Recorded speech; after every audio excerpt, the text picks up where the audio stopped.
Bienvenue tous à cette présentation où nous allons explorer un sujet qui transforme en profondeur le monde du développement logiciel, qui est l'intelligence artificielle. Considérée à la fois comme un outil puissant et une source de défis, l'IA soulève une question clé. Est-elle alliée ou rivale pour les développeurs? Nous allons aujourd'hui plonger dans cette réflexion en examinant les opportunités qu'elle peut offrir, les risques qu'elle pose et comment elle redéfinit le rôle du développeur moderne. L'objectif est de comprendre si l'IA est un ami qui nous aide à coder plus efficacement ou un ennemi qui menace l'avenir de notre métier. Cette présentation est composée par les parties suivantes. Premièrement, nous allons commencer par une introduction euh, pour définir qu'est-ce que l'intelligence artificielle et retracer un peu l'historique. Ensuite, nous abordons les domaines d'application de l'IA. Euh, dans la section suivante, nous explorons l'IA en tant qu'ami du développeur en soulignant les avantages. Ensuite, nous discuterons de l'ami en tant qu'ennemi avec un focus sur les risques et les défis qu'elle présente. On va parler aussi du métier d'avenir qui s'impose, qui est le prompt engineer. Et puis, on va illustrer des cas pratiques de l'utilisation de l'IA dans le monde développeur en application avec GitHub Copilot. Et enfin, on finit par une con- conclusion avec une synthèse des avantages et des inconvénients de l'IA pour les développeurs.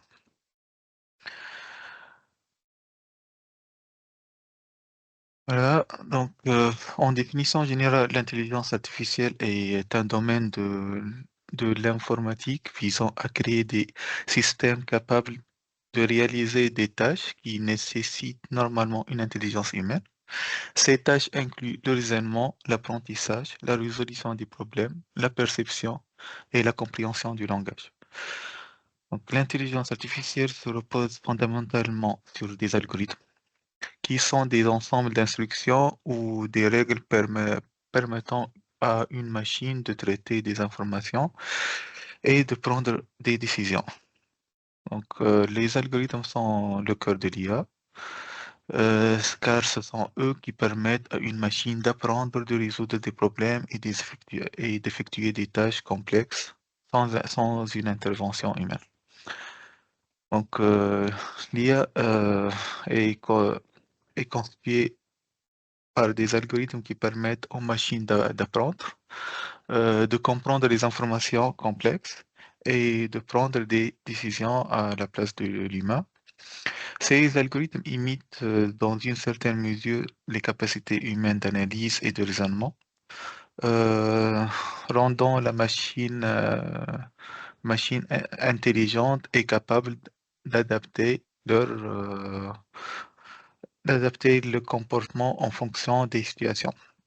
Exemple d'algorithme qu'on peut trouver dans un système IA, c'est les algorithmes de machine learning qui permet l'apprentissage automatique, algorithmes de réseau de neurones, les algorithmes de traitement de langage naturel, aussi connus par NLP, les algorithmes d'optimisation et les algorithmes de prise de décision. Faisons un peu d'historique. Voici un schéma qui récapitule l'évolution des métiers développeurs en se basant sur les différentes étapes. L'évolution des métiers développeurs reflète l'avancée rapide des technologies, des outils et des méthodologies utilisées dans le développement logiciel.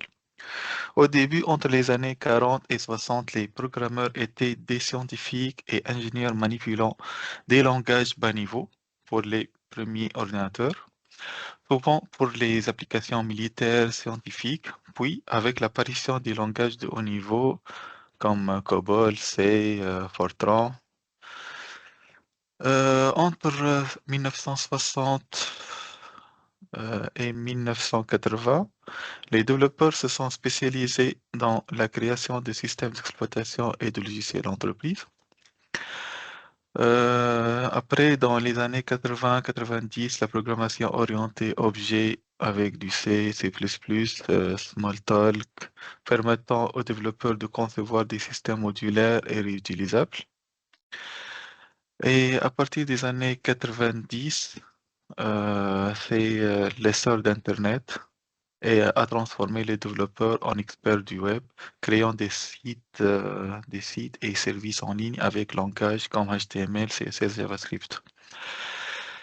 À partir des années 2000, on a vu l'apparition des applications mobiles donnant naissance à un nouveau métier, développeur mobile spécialisé dans les plateformes comme iOS, Android.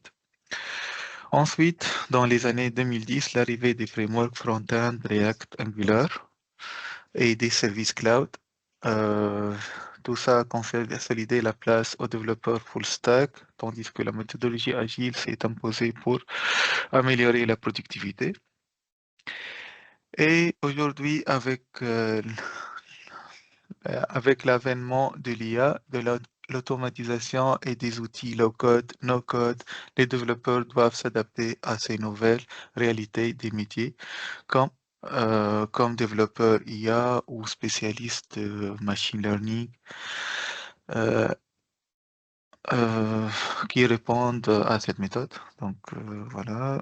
Euh, et les développeurs du futur devront maîtriser les enjeux à l'IA avancée, la cybersécurité, le développement durable, tout en veillant à créer des applications éthiques et responsables dans un environnement technologique. Voilà, donc l'évolution des métiers du développeur reflète l'avancée rapide des technologies, des outils et des méthodologies utilisées dans le développement logiciel. Voilà. Sinon, maintenant, on va présenter quelques domaines d'application de l'IA. Par exemple, dans le secteur médical, ça permet la diagnostic médical assisté par l'IA, prédiction de l'évolution de maladies. Sur le domaine de transport, les véhicules autonomes actuellement et la conduite assistée par l'IA. La prédiction de panne de véhicules et la maintenance préventive. Dans l'industrie et les services, il y a l'automatisation des tâches, robots, chatbots, optimisation des processus logistiques et production. Dans le domaine de technologie, il y a aussi la reconnaissance vocale comme Siri, Google Assistant. Il y a la reconnaissance d'image.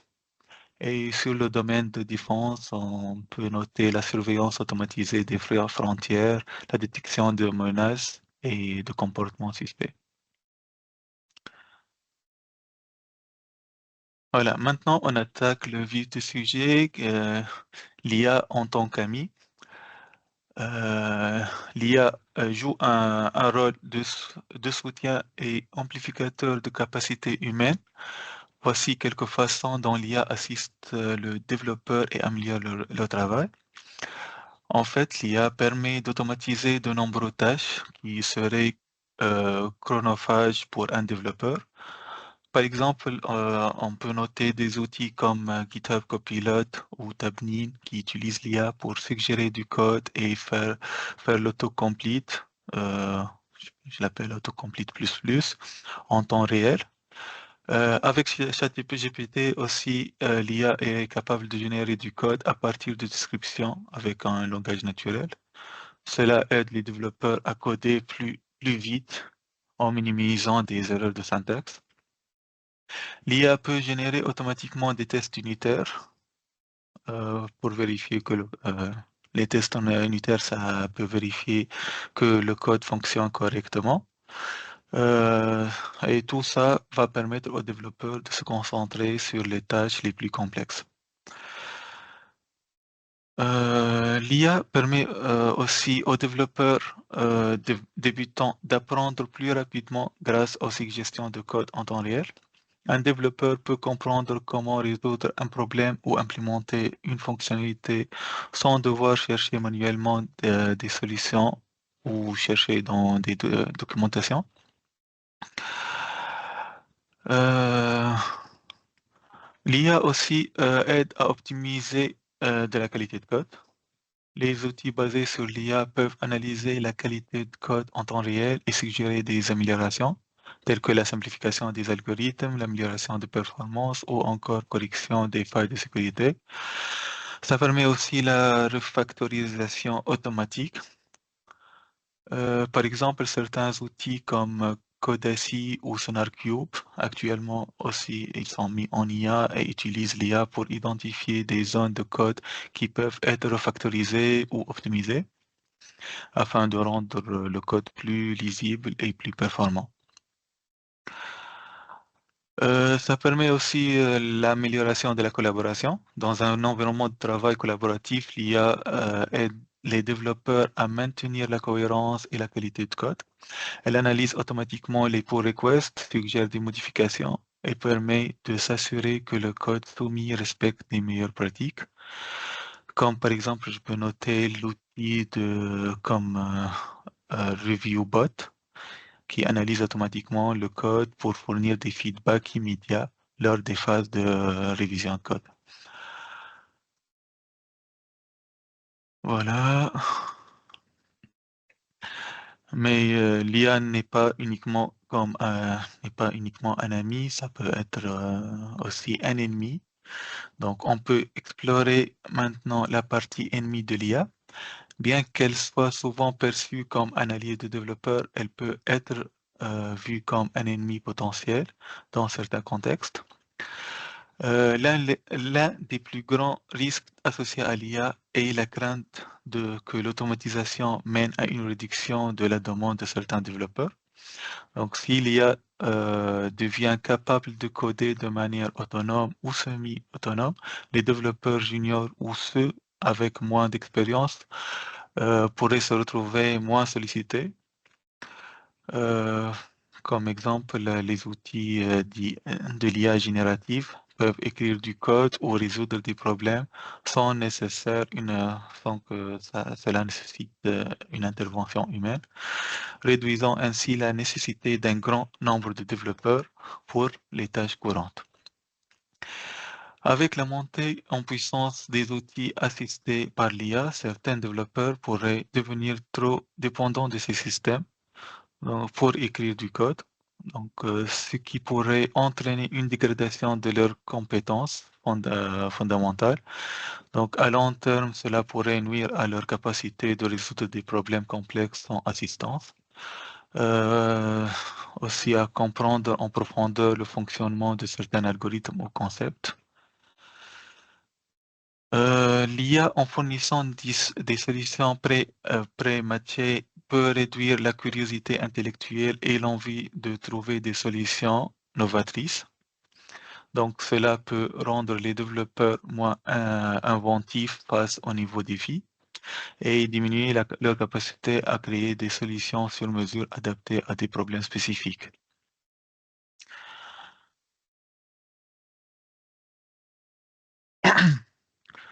Donc, aussi, et on peut noter que l'utilisation de l'IA peut présenter des problèmes éthiques de confiance, car l'IA n'est pas toujours fiable, surtout dans des tâches critiques.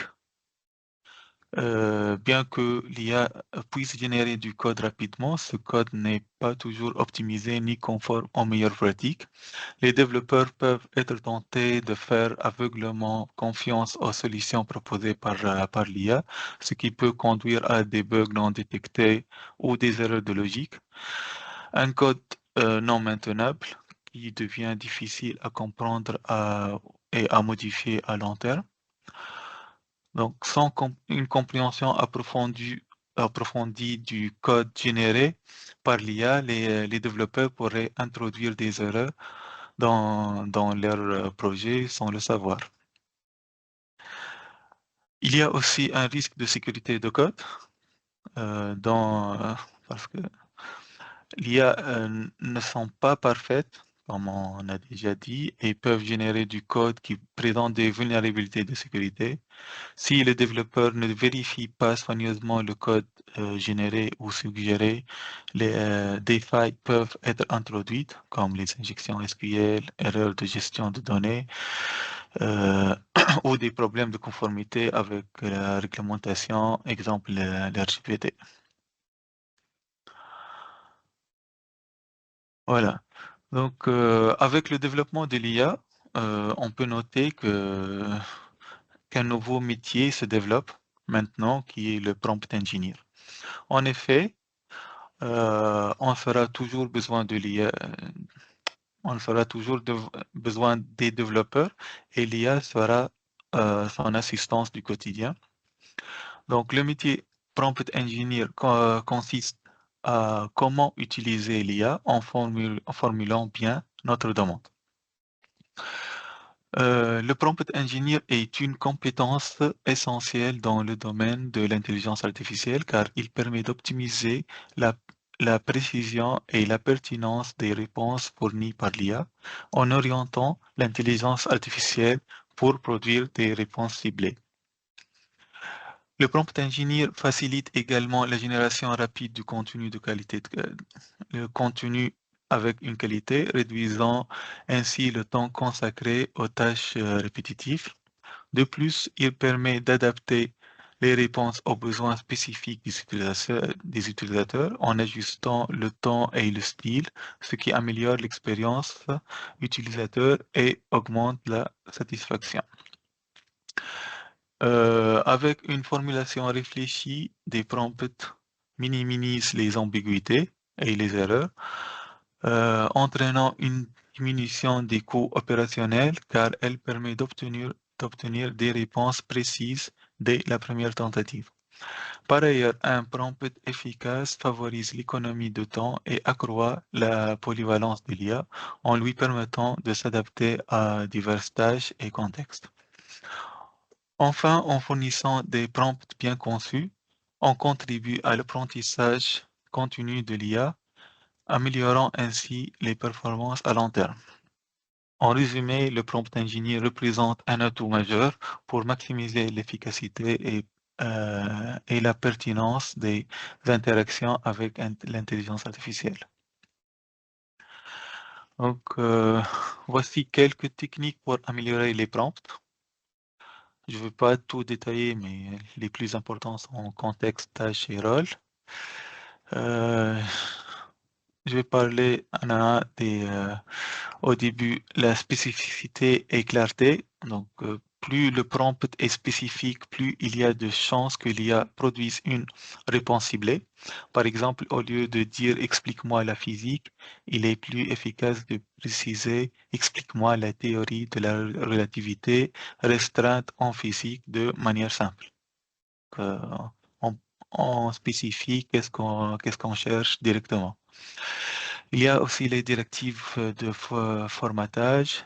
Donc, si un format de réponse spécifique est souhaité, comme un tableau, une liste ou des paragraphes, il est utile de le préciser. Fournis-moi une liste ou donne-moi un tableau. Présente-moi les informations sur un tableau. Donc, il faut bien préciser quel type de formatage on souhaite avoir. Aussi, il est important d'indiquer les limites et les interdictions. Exemple, si vous demandez des conseils sur l'optimisation d'une base de données, vous pourrez limiter la réponse en précisant ne mentionne pas les solutions qui nécessitent des outils spécifiques ou des langages de programmation autres que SQL. Euh, Aussi, il faut décrire précisément la cible de la réponse. Cela peut orienter l'IA qu'elle adapte la réponse au niveau requis et à la cible spécifique. Par exemple, on peut dire explique les principes de l'algorithme de tri en informatique à un étudiant débutant, avec des exemples simples et sans jargon technique. Comme ça va préciser la cible avec on a, sur cet exemple-là, on a précisé que la cible, c'est un étudiant débutant pour que ce soit le plus simple possible. Euh, on peut aussi, pour obtenir une réponse plus complexe, on peut intégrer plusieurs questions en une seule. Par exemple, quels sont les avantages de l'énergie solaire? Quels sont les inconvénients? Donnez-moi des exemples d'utilisation. Comme ça, l'IA va exploiter toutes les informations possibles et faire un résumé sur les différentes réponses qu'elle peut les trouver sur les avantages et les inconvénients et produire une synthèse. Il y a aussi le style et temps. Le prompt peut indiquer un temps particulier, par exemple, explique la théorie de la relativité restreinte de manière simple et amusante. Donc, cela oriente l'IA vers un style de réponse adapté à l'audience. Et les trois ingrédients, les clés les plus importants du prompt efficace, c'est, comme j'ai dit, le contexte tâche rôle. En fait, le contexte, c'est important de fournir un contexte parce que ça aide l'IA à comprendre l'environnement ou les besoins spécifiques, ce qui permet de produire une réponse plus adaptée aux exigences et aux cadres souhaités. Aussi, il est important de définir la tâche. On doit décrire ce que l'on attend spécifiquement de l'IA. En précisant la tâche, on réduit l'ambiguïté et on oriente l'IA vers l'action demandée. Par exemple, on peut lui dire expliquez-moi, listez-moi, faites une analyse sur ça. Aussi, pour le rôle, on définit le rôle assigné à l'IA permet de cadrer le type de réponse attendue en spécifiant un rôle. On oriente l'IA à penser comme une entité experte ou spécialisée dans un domaine. On va voir plus de détails sur des exemples. Voilà, voici des exemples de définition de rôle des prompts en IA. Euh, ouais, exemple de prompt sans rôle. On dit explique comment déployer une application web. C'est très vague. La réponse peut manquer de détails ou de profondeur selon le type d'application et les étapes spécifiques. Par contre, si on définit le rôle en tant qu'expert en DevOps, explique les étapes pour déployer une application web sur AWS en utilisant Docker. Voilà, là, on a défini le rôle qui est DevOps. Je suis expert, donc la réponse va dépendre de ce rôle-là. Elle sera plus pointue. Ou par exemple, en tant que développeur Python expérimenté, montre-moi comment créer un script pour automatiser le nettoyage d'une base de données. Là, il va faire le focus sur un développeur Python et chercher à créer un script pour automatiser le nettoyage de la base de données. Euh, Ici, un exemple sans contexte. Par exemple, explique les différences entre les types de bases de données. Là, limite, le manque de contexte peut entraîner une réponse trop générale qui couvre des aspects inutiles et non pertinents pour l'utilisateur. Par contre, si on le spécifie avec contexte, on peut dire explique les différences entre une base de données relationnelle et une base de données NoSQL dans le cadre d'un projet de gestion de données pour une application mobile. Là, on a donné le contexte qui est une application mobile et on veut avoir juste la différence entre base de données relationnelle et NoSQL. Euh, Là, c'est le rôle en tant qu'architecte cloud. Détaille, l'exemple, c'est en tant qu'architecte cloud, détaille les meilleures pratiques pour configurer un serveur base de données dans un environnement de production avec des ressources limitées. Donc, le contexte ici, c'est un environnement de production avec des ressources limitées. Donc là, il va détailler les meilleures pratiques sur un environnement de production et aussi il va chercher des trucs d'optimisation et tout parce que tu as précisé que les ressources sont limitées. Voici des exemples aussi sans tâche et avec tâche. Sans tâche, on peut dire comment sécuriser un site web. La question est trop générale, ce qui peut entraîner une réponse vague ou incomplète. Par contre, pour plus de précision, on peut dire liste les 5 meilleures pratiques pour sécuriser un site web WordPress contre les attaques courantes. Donc là, on a spécifié euh, que c'est un site web, ça c'est le contexte WordPress, et on lui a dit lister 5 meilleures pratiques pour qu'il ne cherche pas tout l'Internet et nous affiche tout et n'importe quoi. Euh, Là, c'est une autre tâche. Créez-moi un script Python pour automatiser le traitement d'un fichier CSV et extraire les données spécifiques selon un filtre donné. Là, on a précisé c'est quoi la tâche. Donc, ce qui est demandé, c'est écrire un script Python. Voilà. Là, maintenant, on entre dans des cas pratiques et GitHub Copilot. En fait, Copilot est conçu par GitHub pour utiliser la puissance d'OpenAI et aider les développeurs à écrire des codes plus efficacement en fournissant des suggestions de code, une autocomplete plus, et même en générant des blocs de code entiers. Nous pouvons obtenir l'assistance Copilot AI dans les éditeurs de code populaires euh, comme VS Code, IntelliJ, à l'aide des plugins. Il faut installer des plugins. Aussi, il faut savoir que le service n'est pas gratuit et il faut payer une licence.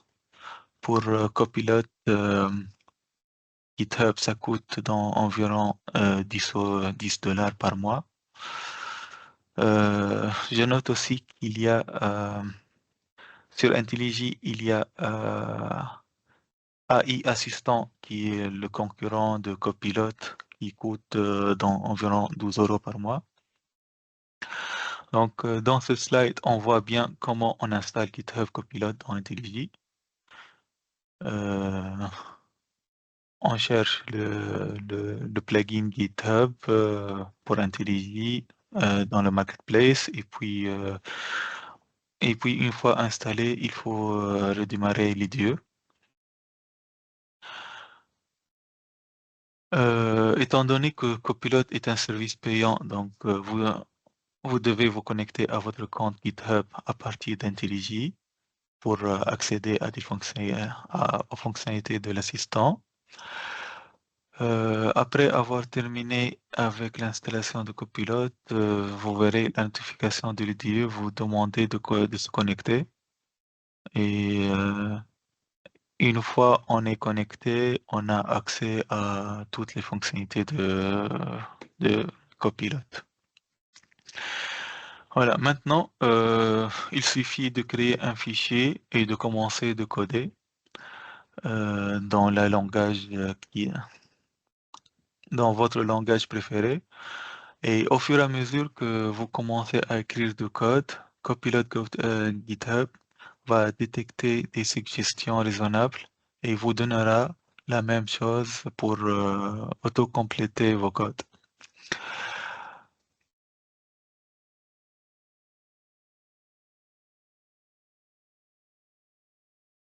Euh, Aussi, il est possible d'avoir plusieurs suggestions. Si la suggestion ne nous convient pas, il y a un bouton sur lequel on peut appuyer et pour avoir plusieurs suggestions de code et après, c'est à nous d'accepter la solution qui nous convient le plus. Là, c'est un exemple cas pratique sur mon code sur ma mission actuelle. Donc, voici un cas d'usage. Là, par exemple, c'est plutôt destiné aux développeurs, hein, ils vont plus me comprendre, mais là, sur la classe service, j'ai tapé juste le mot-clé if, et dans ma tête, je veux filtrer sur des valeurs possibles du code type demande, et Copilot m'a impressionné de me suggérer directement le code nécessaire pour le filtre. Il a même déduit les bonnes valeurs et a retourné la bonne exception et avec un bon message. Donc, il a tout suggéré.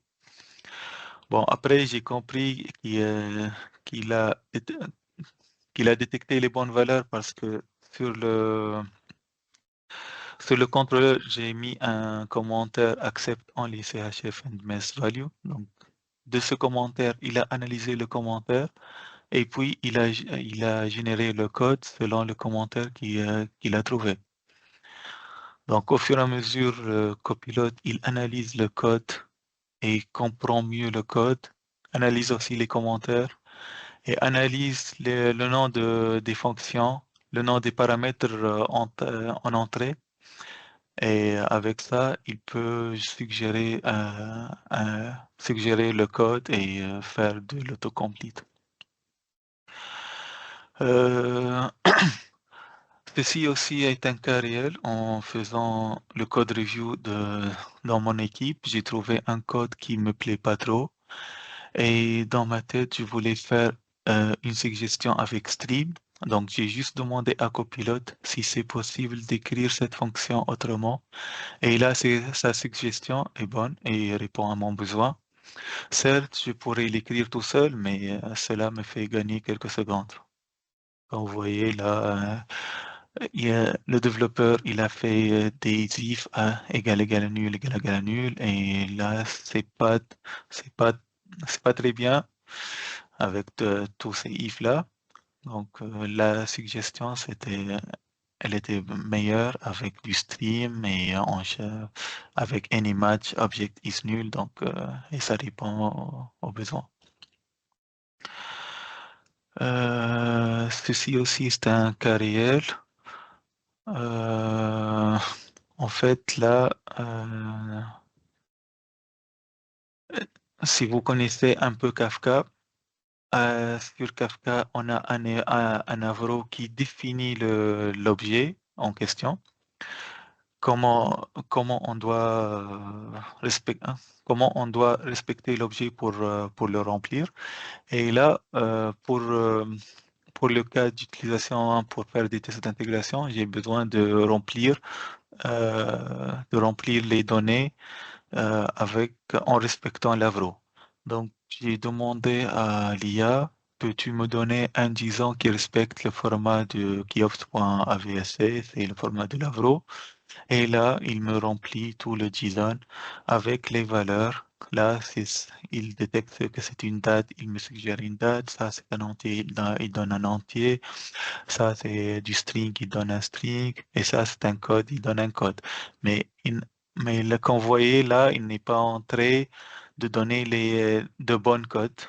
Parce que ça, c'est juste un code à libérer, mais il n'a pas analysé tous les données pour me donner les vrais codes qui vont avec l'objet interdiction mise en gaz. Mais si j'ai bien posé la question, il aurait dû le faire. On va voir d'autres exemples après. Je m'en sers aussi pour générer des requêtes SQL. Là, par exemple, j'ai une SFD qui contient des valeurs, des codes délibellés. J'envoie le tableau à Copilot et je lui dis, peux-tu me créer la requête d'insertion? Vous voyez, même insertion, elle est fausse. Pour la table courbée avec des données suivantes. Et là, il écrit la requête à ma place, tout ce qui est insert into. Là, j'ai pris un exemple très simple, mais parfois sur des tables de référence, on a des tableaux de centaines de lignes. Et juste, je lui envoie le tableau et lui, il me génère la requête. Et ça aide énormément, ça va très rapide. Aussi là, c'est un exemple. Par exemple, on veut créer un test d'intégration et je lui dis donne-moi un exemple de request body respectant la classe demande création DTO. Et là, comme vous voyez, il m'envoie un JSON avec tous les champs de mon création des tuyaux, mais il me met some value, some value, some value. Et ça, ça me va pas parce que je veux pas remplir tout seul les valeurs. Donc je lui dis, je veux que ça soit avec des données. Et là, il me répond une autre fois avec non, les champs des colonnes et même avec des valeurs, mais avec des bonnes valeurs là. Et comment il a su les valeurs? C'est en analysant le code. Il a analysé tout le code. Il a trouvé dans des fichiers SQL avec lesquels on fait des inserts into dans les tables avec numéro précieux, cette valeur. Il a trouvé des codes type demande DIT, donc il a rempli avec les bonnes valeurs qui sont dans nos tables référentielles. Voilà, donc aussi avec l'IA, nous pouvons générer du code, même des solutions plus complexes en utilisant des commentaires. Donc il suffit sur, sur le DE IntelliJ, on fait un commentaire, implémente, même en français, on peut écrire, par exemple, a bubble sort algorithm in Java. Et là, il te suggère automatiquement une fonction qui fait le tri.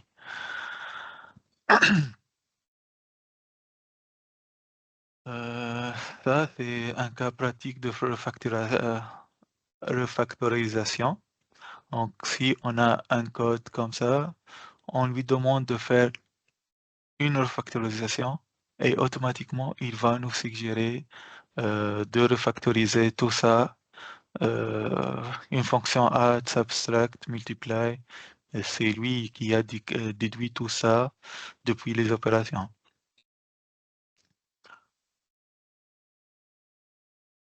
Euh, Aussi, il est possible de générer automatiquement les tests unitaires. Une fois on a une classe service ou même un contrôleur, on peut lui demander avec un clic droit de générer des tests unitaires. Test d'intégration, j'ai pas vu encore, mais sûrement ça viendra. Mais pour le moment, c'est possible de créer des tests unitaires automatiquement. Ça peut ne pas fonctionner directement, mais ça nécessite une petite adaptation pour que ça fonctionne. Voilà, donc en conclusion, l'intelligence artificielle représente à la fois des opportunités et des défis pour les développeurs. D'un côté, elle offre des avantages en automatisant les tâches répétitives, en accélérant le processus de développement et en facilitant la détection des erreurs. De l'autre, elle suscite des inquiétudes, notamment sur la perte de centaines, euh, pardon, de perte de compétences. Aussi, comme on a dit, la dépendance technologique et les implications éthiques. L'IA, bien qu'elle soit un outil puissant, ne peut remplacer la créativité, la prise de décision complexe et l'innovation humaine. Donc, si l'IA est utilisée de manière responsable et stratégique, elle peut devenir un allié précieux dans le quotidien des développeurs. Toutefois, une vigilance s'impose pour éviter qu'elle ne devienne un obstacle à la maîtrise du métier. Donc, pour conclure, il n'y a pas de réponse exacte à la question car l'IA peut être à la fois ami et ennemi selon la manière dont elle est intégrée et perçue dans l'écosystème du développement logiciel. Voilà. Maintenant, on peut passer à un débat, si vous voulez. Comment l'IA impacte votre quotidien? Quels sont vos cas d'utilisation de l'IA dans le domaine de développement? Si déjà vous l'utilisez dans vos quotidiens.